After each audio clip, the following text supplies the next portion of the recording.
আহারে ভাই দেখুন মাছগুলো দেখে মায়া হচ্ছে। এই মাছগুলো আমাদের এত প্রিয় ছোট মাছগুলো, আর এই মাছগুলো দেখেন হাঁসকে খাওয়াচ্ছে, হাঁসের খাবার দিচ্ছে। আসলে এই ভাইগুলোর মন অনেক বড়, না হলে এইসব মাছ কি হাঁসকে। একটি সঠিক উদ্যোগ আপনার জীবনের মোড় ঘুরিয়ে দিতে পারে, যেমনটা করেছে এই পাহাড়ি ভাই বোনগুলো। দেখুন আপনি চাইলে আপনি এরকম উদ্যোগ নিতে পারেন। আশা করছি মা বোনদের জন্য এই ভিডিওটি অনেক উপকারে আসবে। দেখুন যারা গ্রামে থাকেন তারা এই ধরনের চুলা তৈরি করে দেখেন, খুব সহজে রান্না বান্না করতে পারে। দেখেন চুলাটা দেখতে কত সুন্দর। দেখুন এই বিড়ালটা কিভাবে এই হাঁসটাকে প্রোটেকশন দিয়েছে, হাঁসটাকে এবং হাঁসের বাচ্চাটাকে। বেজিটা যখন হাঁসের বাচ্চাগুলো কেটে আসে তখন বিড়াল এই বেজিটাকে আক্রমণ করে হাঁস এবং হাঁসের বাচ্চাকে বাঁচিয়ে দিল। দেখুন এখানে এই পানির স্রোতে দেখে বোঝা যাচ্ছে না যে এখানে কোনো মাছ আছে, অথচ এই যে বাইলা মাছগুলো দেখুন কত সুন্দর করে এই স্রোতের মধ্যে বসে আছে। এত সুন্দর করে বসে আছে, দেখে বোঝার উপায় নেই। দেখুন মাছগুলো কত সুন্দর। আপনাদের এলাকায় এই মাছগুলোকে কি নামে ডাকেন অবশ্যই জানাবেন। তবে এই মাছগুলা খেতে কিন্তু খুবই সুস্বাদু।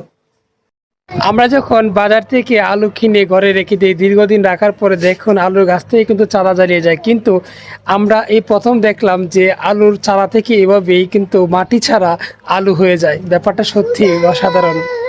জমিতে যখন ফলন ভালো হয় তখন কৃষকের মনও ভালো থাকে। দেখুন কৃষক আলু চাষ করেছিল, আর প্রত্যেকটি গাছে কি পরিমাণ আলু হয়েছে। দেখেন কৃষক কিন্তু আলু চাষ করে পুরাই সফল। সত্যি ভিডিওটি দেখে অনেক বেশি ভালো লাগলো।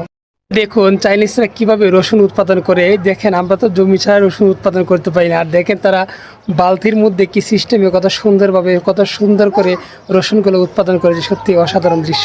দেখে মনে হচ্ছে এটা আপেলেরই দুনিয়া। দেখেন এত পরিমাণ আপেল হয়েছে প্রত্যেকটি গাছে, আর এখানে মনে হচ্ছে যে আপেল খাওয়ার মতো কেউ নেই। দেখেন কি অবস্থা, মাশাআল্লাহ বাগানটাতে এত পরিমাণ আপেল হয়েছে। আল্লাহ তাআলার সমস্ত বরকত এখানেই মনে হয় দিয়ে দিয়েছে। সত্যি অসাধারণ। ভাই দেখুন একটি করুণ দৃশ্য। দেখুন এই ঘোড়াটি যাচ্ছিল রাস্তার পাশে দিয়ে, হঠাৎ করে পাহাড়ি ঢলে এসে দেখেন পাথরগুলো এসে ঘোড়াকে চাপা দিয়ে দিল। ঘোড়াটি কি কষ্ট করছে, কিন্তু তাকে উদ্ধার করা। একটি মজার দৃশ্য দেখুন, লোকজন এসে এই কুমিরটিকে খাবার দিচ্ছে। হঠাৎ করে বিলের মধ্যে একটি কুমির চলে আসলো কোথা থেকে, আর এই কুমিরটি কারো ক্ষতি করছে না।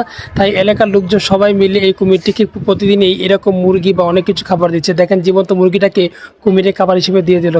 আল্লাহর লীলা খেলা বোঝা বড় কঠিন ভাই। দেখেন কি অবস্থা, একটি গরুর দুইটি মাথা। দেখেন গরুর বাচ্চা হয়েছে, কিন্তু একটি গরুর বাচ্চার দুটি মাথা।